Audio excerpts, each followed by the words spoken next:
Bienvenidos a Conversaciones, un espacio de la Asociación Diálogo Ciudadano Común Venezolano que se realiza en colaboración con el Observatorio de Venezuela de la Universidad de Rosario. Soy Chomil Lacera y estaré acompañado por Alejandro Martínez Ubieda. Hola Alejandro, ¿cómo te va? Muy bien, Chomin, teniendo hoy en nuestro programa como invitada a Rocío San Miguel, quien dirige la organización no gubernamental Control Ciudadano. Sí, y con ella conversaremos acerca del referéndum sobre la reclamación venezolana sobre el territorio Esequibo que ha convocado el gobierno de Nicolás Maduro. Bienvenida, Rocío. Buenos días, Chomín y Alejandro. Un placer. Gracias por la invitación. Gracias a ti por acompañarnos, Rocío. Rocío, en el contexto actual hay una situación muy compleja en Venezuela. Hay, por una parte, elecciones presidenciales el año que viene, hay muchas tensiones políticas y es en ese contexto en el cual se produce la revitalización de la reclamación por el territorio Esequibo. ¿Cómo ves tú esta situación en los términos más generales? Sí, es el peor momento, sin duda, para avanzar en torno a un diferéndum territorial que afecta la soberanía y la integridad de nuestro territorio. Y es el peor momento porque, como bien describes, Alejandro, hay graves problemas políticos, económicos, persiste la crisis humanitaria compleja. Eso siempre debemos recordarlo, especialmente frente a la comunidad internacional. Hay debilidades de todo tipo y avanzar en un conflicto que sin duda une a todos los venezolanos.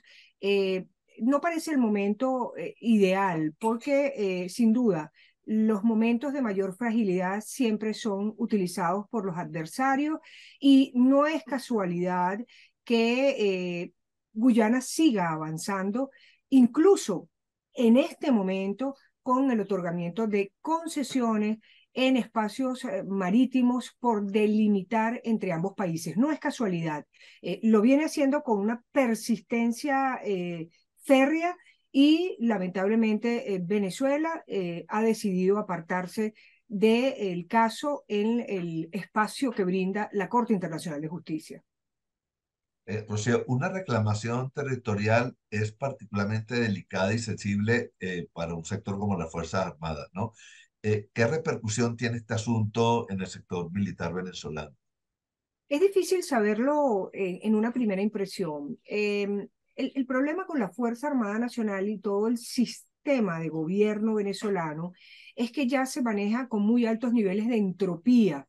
Es decir, no tiene unas retroalimentaciones y transparencias que permitan medir qué pasa realmente allí adentro. Todo militar que pueda emitir una opinión contraria a la línea establecida no solamente es rechazado, es que puede terminar preso, puede terminar privado de libertad. Entonces, el tema del Esequibo ha sido una suerte de pintura roja que se ha echado sobre la Fuerza Armada Nacional, que tiene que ser aceptada por todos los individuos que la conforman y que además tienen que hacer actos visibles de estar de acuerdo con esa tendencia. No cabe otra expresión posible. Ahora bien, yo creo que dentro de los altos mandos militares, de las unidades de combate con poder de fuego, hay, digamos, una percepción un poco más preocupada del tema, porque están plenamente conscientes que nos encontramos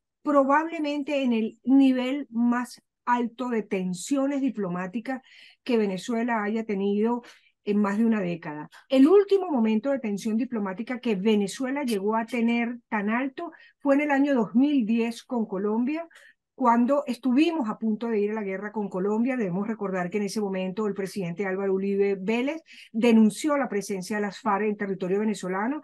La respuesta del presidente venezolano en ese momento, Hugo Chávez, fue contundente y estuvimos, debo decirlo, a horas de ir a la guerra. Yo creo que hemos avanzado muy rápidamente desde el día 23 de octubre de este año en una escalada diplomática sin precedentes y casi al punto ya de amenazas de otro orden. Guyana ha expresado que acusará a Venezuela. Si toma medidas expresadas en el referéndum, la acusaría de agresión. Debemos recordar que el delito de agresión está estipulado en el Estatuto de Roma. En este caso sería acusada a Venezuela ante la Corte Penal Internacional y cabe siempre la posibilidad que ante las acciones que promete el referéndum pueda ocurrir inclusive un choque fronterizo. Esto preocupa a la Fuerza Armada Nacional por muy diversas razones que tienen que ver con la operatividad, que tienen que ver con las consecuencias, pero fundamentalmente con el conocimiento claro que tienen de las alianzas militares de las que dispone Guyana, que no solamente tienen que ver con el Comando Sur, como ha señalado el gobierno venezolano, sino también con todos los países del Commonwealth. Eso abarca Gran Bretaña, pero algo que se olvida y que no se menciona, inclusive la cooperación de Brasil, que está en el terreno y que tiene fuerzas armadas en el terreno. Rocío, se presenta entonces en este contexto un referéndum sumamente complejo, con 5 preguntas. No es claro para el ciudadano la interrelación entre esas preguntas. Hay una redacción abigarrada.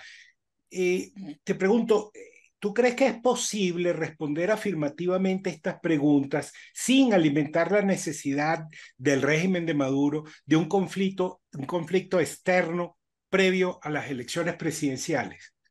Sí, fíjate, digamos, las preguntas del referéndum están muy mal elaboradas. Esto como punto previo de la explicación que adelantaré.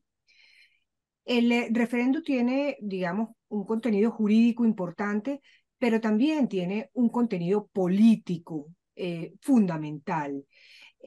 Por supuesto, queda en la libertad de los venezolanos de participar o no. El espectro comunicacional venezolano lo domina completamente y lo controla el gobierno. Está haciendo una campaña avasallante para colocar prácticamente a los venezolanos en una posición de traidores a la patria digamos, o patriotas en el esquema de participar o no. ¿Qué pasa con las preguntas? Las 2 primeras preguntas, yo lo he señalado hasta el cansancio, son una repetición del contenido del artículo 10 de la Constitución de la República Bolivariana de Venezuela. Allí no se dice nada distinto de lo que dice el artículo 10 de la Constitución. Entonces, no queda a los venezolanos otra opción que responder sí y sí. Pero allí está la trampa. Digamos, es increíble que la Sala Constitucional del Tribunal Supremo de Justicia haya permitido que se extienda a los venezolanos esta pregunta, porque podría ocurrir que un venezolano conteste que no. Y si contesta que no, es decir, contesta que el laudo arbitral de París de 1899 no, digamos, es válido. ¿Qué pasa con eso? Usted está en contra de la Constitución. Es decir, usted está provocando una pregunta que de contestarla negativamente lo convierte en violador de la Constitución. Eso es inadmisible en términos de un referéndum. Entonces vemos los problemas de técnica constitucional que tiene este texto de referendo consultivo. De manera que allí no queda otra posibilidad para estar conforme a la Constitución que contestar sí y sí. La tercera pregunta nos invita a una respuesta en la que el gobierno va a encontrar el ropaje de la expresión popular para salirse de la competencia de la Corte Internacional de Justicia. Pero es que esto ya ha sido decidido, ya ha sido anunciado por la vicepresidenta de la República, por el presidente Maduro. ¿Para qué entonces se pregunta? Pero hay más. Hemos dicho, muchos abogados que seguimos el tema, especialistas en seguridad y defensa nacional, historiadores, constitucionalistas, expertos en derecho internacional público, juristas de la más connotada relevancia para Venezuela, que salirse de la Corte Internacional de Justicia sería un error histórico para el país. Y lo que propone el gobierno es que nos salgamos de la Corte Internacional de Justicia. Y aquí hay que decir muy simplemente algo. Si nos salimos de la Corte Internacional de Justicia, perdemos la oportunidad de presentar pruebas, de presentar alegatos, de defendernos ante un tribunal donde presentaremos todos nuestros documentos históricos que permiten hacer valer nuestros derechos territoriales sobre el Esequibo. La cuarta y quinta pregunta son muy peligrosas, porque allí están encerradas dos cláusulas que son inadmisibles a mi modo de ver en términos refrendarios. En la primera se abre la posibilidad de otros medios, o por todos los medios permitidos por el derecho, hacer cosas que allí se proponen. Miren, señores, el derecho permite inclusive ir a la guerra cuando usted considera que sus intereses vitales han sido transgredidos. ¿Qué son otros medios que propone la pregunta número 4? Eso es inadmisible en términos refrendarios. Usted no puede dejar en manos del intérprete los otros medios que quiera realizar. Y eso tiene consecuencias. Por eso, a mi modo de ver, hay que contestar que no. Y la quinta pregunta, que refiere al deseo del gobierno de cedular a aquellos venezolanos que nazcan en el territorio Esequibo, darles ciudadanía, desarrollarles planes sociales y dibujar en un mapa el territorio Esequibo, habla de otros planes. ¿Cuáles son los otros planes? Las preguntas 4 y 5 son preguntas abiertas, indefinidas, que significarían, en caso de ser respondidas afirmativamente, entregar un cheque en blanco al gobierno, y a un gobierno, por cierto, que lo ha venido haciendo muy mal en términos de la estrategia de la defensa del territorio Esequibo. Entonces, ese es el problema que plantean las preguntas. Yo te diría que al lado de esta entrevista coloquen las preguntas para que la audiencia de su programa pueda leerlas con detenimiento. Mira, Rocío, y ya para terminar, ¿cómo piensas tú que deberían de reaccionar los sectores democráticos del país ante esta situación que nos estás planteando? Es difícil porque hay una suerte de vínculo entre la plataforma unitaria y el tema del Esequibo, que fue suscrito en el marco de los acuerdos de las negociaciones de México, que se desarrollaron el 6 de septiembre del 2021 y el 17 de octubre del 2023 en Barbados. Debemos recordar que allí se suscribieron, tanto en el 21 como en el 23, acuerdos relativos a el territorio Esequibo. A mí me gusta más el texto de Barbados. En el texto de Barbados hay más libertad para la plataforma unitaria, y creo que han emitido un comunicado en el que dejan abierta la posibilidad de los ciudadanos a que se expresen de la manera que consideren participar o no. Yo tengo 3 razones para participar en lo personal. Una, creo que este referéndum está siendo utilizado para abandonar la jurisdicción de la Corte Internacional de Justicia, y creo que es un error histórico. Por eso, individualmente voy a participar para liberar mi conciencia de lo que considero es un error histórico para la nación y terminará perjudicando todos los alegatos y derechos históricos que tenemos sobre el territorio. Hay también una razón personal, afectiva y sentimental. Eh, Aquí van a participar todos los empleados públicos obligados compulsivamente, no solamente la Fuerza Armada Nacional.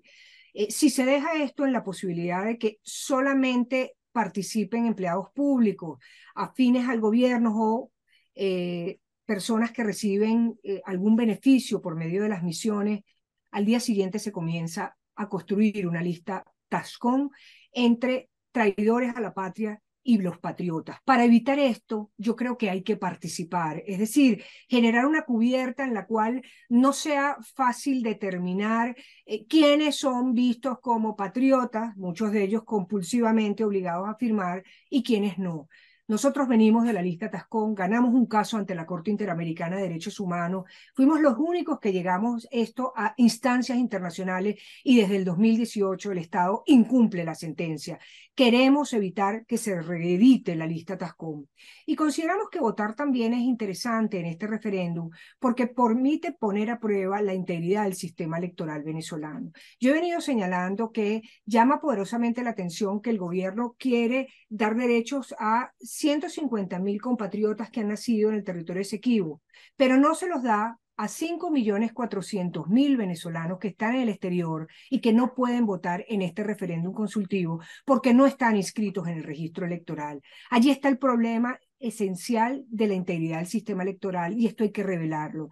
Yo creo que debe haber agrupaciones que vigilen qué pasa con este referéndum, cómo se maneja el tema de los testigos, cómo se contabilizan los votos, cómo se maneja el plan República, qué elementos de el padrón electoral van a estar vertidos en esta consulta y cuáles son los 1.500 centros electorales que en los últimos 2 meses ha abierto el gobierno. Creo que esto era una buena oportunidad para poner a prueba la integridad del sistema electoral, tomando en cuenta que tenemos una ruta electoral en Venezuela en el año 2024 y 2025 que va a ser fundamental para resolver los problemas del país. Elecciones presidenciales, elección de gobernadores y alcaldes y elección de la Asamblea Nacional.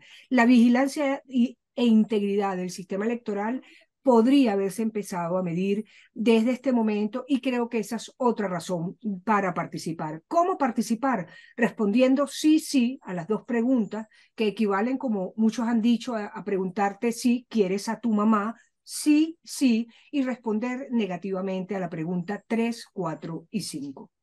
Bueno, muchísimas gracias, Rocío San Miguel, por acompañarnos en el día de hoy. Los esperamos la próxima semana en una nueva emisión de Conversaciones de la Asociación Diálogo Ciudadano Colombo-Venezolano. Pueden seguirnos también por nuestras redes, y como las del Observatorio de Venezuela de la Universidad de Rosario y en el portal de talcualdigital.com. Gracias, Rocío.